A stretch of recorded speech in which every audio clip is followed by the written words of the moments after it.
ఇలాంటి మరెన్నో వీడియోలు చూడడానికి like, share, subscribe and comment.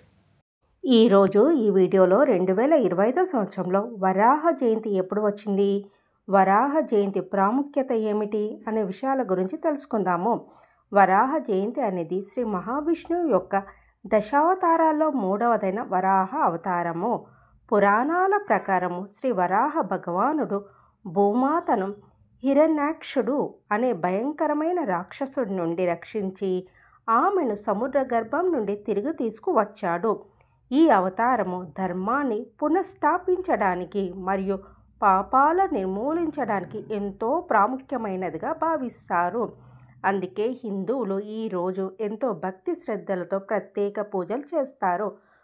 2025 సంవత్సరంలో వరాహ జయంతి హిందూ క్యాలెండర్ ప్రకారము భాద్రపద మాసంలో శుక్లపక్షంలో తృతీయ తిథి నాడు జరుపుకుంటారు.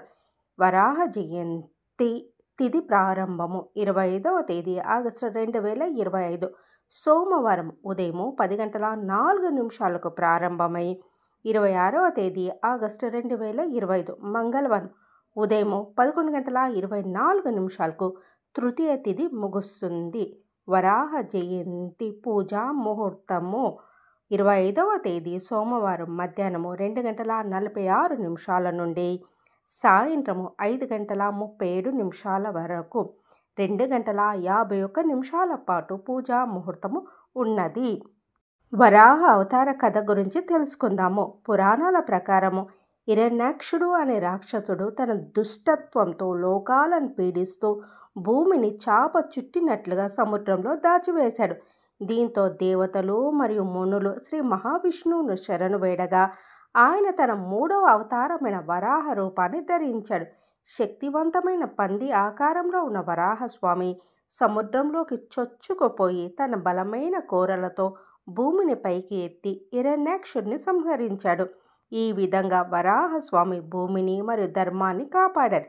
ఈ కథ విష్ణు పురాణము, భాగవత పురాణము మరియు అగ్ని పురాణం వంటి అనేక ప్రాచీన గ్రంథాలలో వివరంగా వర్ణించబడింది. వరాహ జయంతికి పాటించవలసిన నియమాల గురించి తెలుసుకుందాము.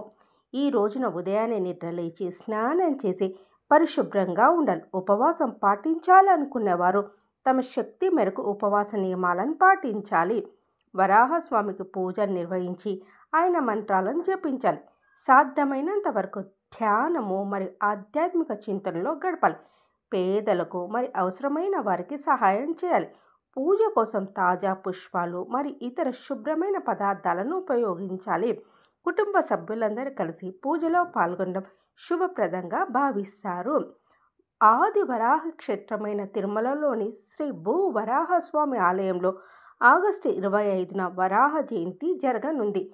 ఇందులో భాగంగా ఉదయం కలశ స్థాపన, కలశ పూజ, పుణ్యాహ వచనము చేస్తారు. ఆ తర్వాత పాలు, పెరుగు, తేనె, చందనం, కొబ్బరి నీళ్ళు, వివిధ రకాల పండ్లతో తయారు చేసిన పంచామృతంతో వేదోక్తంగా మూలవర్లకు ఏకాంతంగా అభిషేకం నిర్వహిస్తారు.